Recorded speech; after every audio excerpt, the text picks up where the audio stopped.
Waduh, mana si Arik? Joni? Baik bos. Kemana perginya si Arik? Waduh, tadi ada di sini bos. Dia ngecek cewek itu. Kejar, cari sampai ketemu. Baik bos.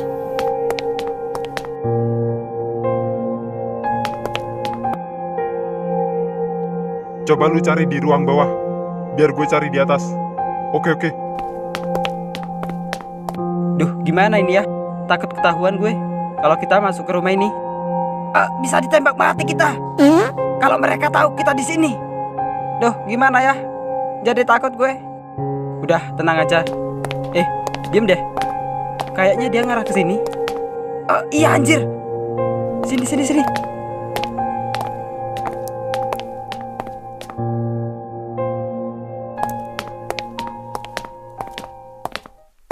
Anjir lah, dia malah diem di situ. Waduh, kayaknya itu bos mereka deh. Bisa jadi sih. Lihat aja bajunya. Duh, gimana ya? Kita nggak bisa keluar dari sini. Nggak tahu juga anjir. Malah nanya gua. Ya kan lu yang bikin kita kejebak di sini. Pokoknya kalau kita ditembak mati, lu yang nanggung dosa kita. Enak banget anjir. Dosa gua aja udah banyak, tambah dosa kalian. Ya kan karena lu kita kejebak di sini.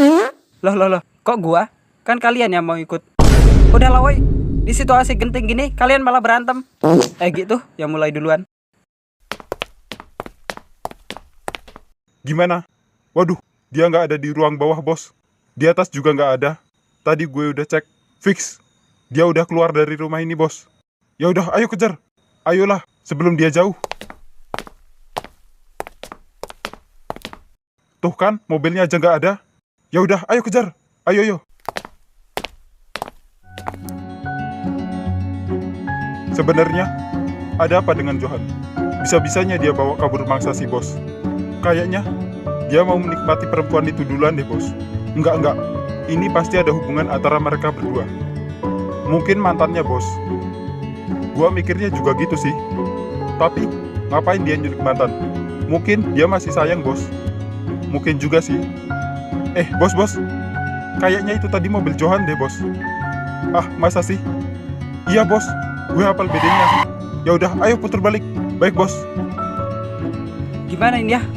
Kita nggak bisa keluar dari sini. Bisa. Pelan-pelan aja. Itu kan ada tembok. Nah, kita nyelinap aja dari situ. Tapi lu yakin, Gi? Coba aja dulu. Kalau ketahuan, ya larilah. Ya udah deh, ayo.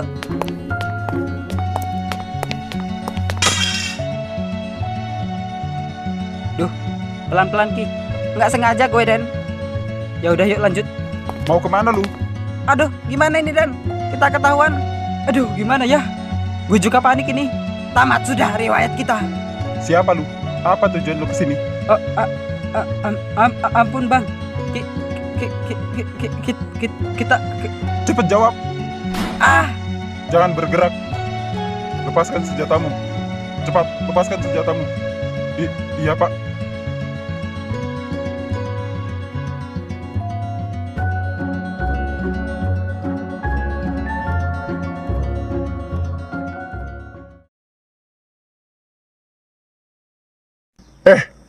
Lu apain kemarin istri gua di dalam mobil? Enggak bang, kita enggak ngapa-ngapain. Bohong, sumpah bang. Beneran, kita enggak ngapa-ngapain. Lu jangan jadi pengkhianat. Mentang-mentang kita satu pekerjaan, lu mau membuat juga istri gua.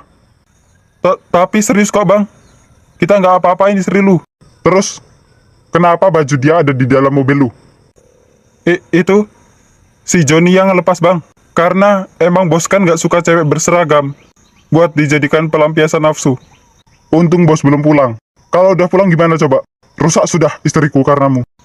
Maaf bang, aku nggak tahu kalau itu istrimu.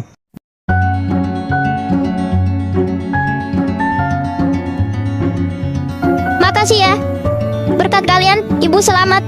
sebenarnya ibu ada hubungan apa sama perampok itu? Belak-belakan aja bu sama kita. Iya bu, kita bisa kok nyimpen rahasia.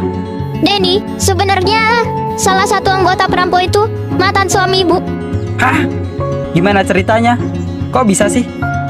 Jadi gini Denny, dulu ibu hidup bahagia sama suami ibu. di suatu kontrakan. Ibu adalah seorang guru honorer dan suami ibu cuma seorang kuli panggul. Kami hidup berkecukupan. Ya, yang penting bisa hidup bersama. Itu sudah membuat ibu bahagia. Tetapi, ketika ibu mengandung seorang bayi, ibu berhenti dan tidak bisa mengajar menjadi guru honorer untuk sementara. Di saat itu juga, suami ibu menjadi peran utama dalam mencari nafkah. Tetapi, gaji suami ibu sangat kecil. Setiap hari, kami kekurangan bahan pangan. Bahkan, berkali-kali kami pindah kontrakan karena tidak mampu untuk membayarnya. Suami ibu tidak mengira. Dia pergi keluar kota dengan tujuan mencari pekerjaan. Sampai di sana, ia tak kunjung menemukan pekerjaan karena keterbatasan pendidikan yang membuatnya sulit untuk mencari pekerjaan. Hingga suatu malam, ada seorang temannya yang datang ke rumah. Ia mengajak suami ibu bekerja di suatu tempat. Suami ibu pun menyetujui. Dan keesokan harinya, ia mulai bekerja. Ibu bahagia karena ia mendapat pekerjaan yang ringan dan gaji yang lumayan cukup. Seminggu seusai itu, yang awalnya bahagia, kini menjadi duka. Karena anak pertama ibu meninggal dunia di rumah itu. Ibu menjadi depresi karena kehilangan sang buah hati. Beberapa minggu setelah itu, suami ibu kembali bekerja di tempat itu.